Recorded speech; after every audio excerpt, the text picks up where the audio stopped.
Guys, welcome back to another episode of Off Axis Builds. We got the Monday meetup.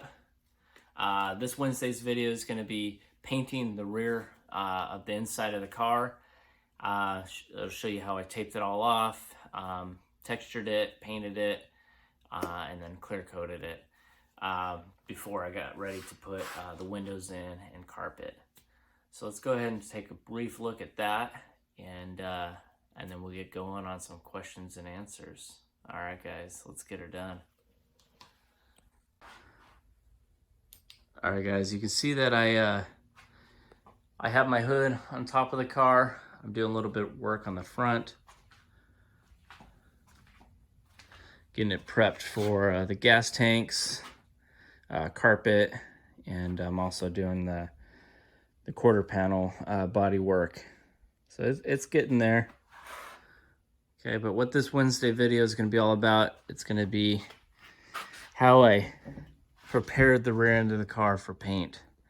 You know, right now it's a little hard to tell. I got all this storage back there. I got my front clip, the headlight rings, my front spoiler, and bumper, a few other parts in there. But anyways, what we're talking about is how I taped it off before I put the windows in and got it painted.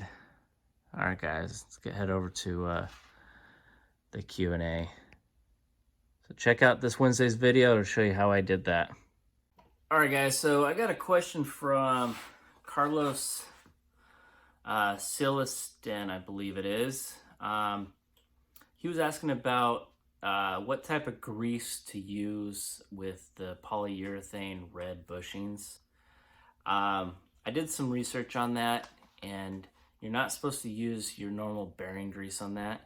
You want to use a synthetic, I believe it is a synthetic silicone-based waterproof grease. For some reason, your bearing grease just doesn't mix well with the polyurethane. I'm not sure exactly why, but it just prefers silicone-based.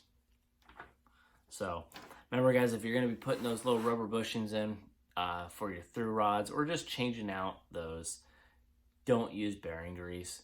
Go over and get some silicone grease, okay?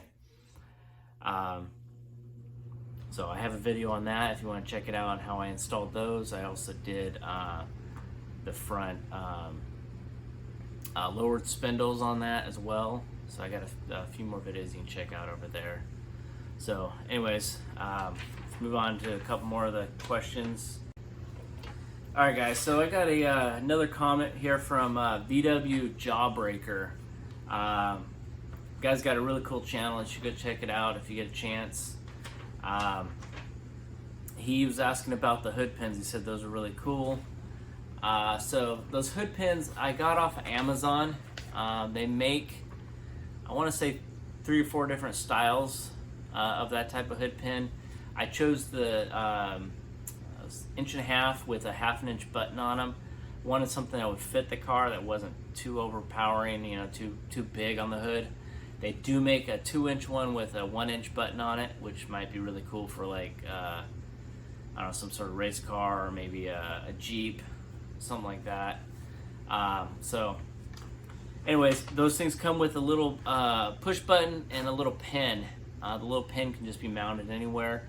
In my case, I made a mount for it underneath the hood. Also got a comment from DuckmanCycles and VW Garage. Again, that's another great channel. Check it out. The guy's a good guy. He's got a 56 oval that he's building. Chop the top. Really cool. He's also working on a bus, and then he's got a few other projects that he's been working on while his bug, Eleanor, has been in the paint shop. But he was asking about the wheel adapters. How are they holding up? To be honest, I don't know. As you can see, the car's sitting in the garage. I haven't driven it. I have wheel adapters on my 95 Wrangler. I think I've had them on for about 2 years now. No problems. I'm going to be doing another video on wheel adapters for my wife's Renegade. So I get comments. I don't know if these are hub centric. I believe they might be. I can't remember if they are or not. But I've had comments on one of the installs I did for my Jeep Wrangler that they weren't hub centric and that they're dangerous and so on and so forth. I don't know the science behind them. I've heard that hub centric helps center the rims, I guess.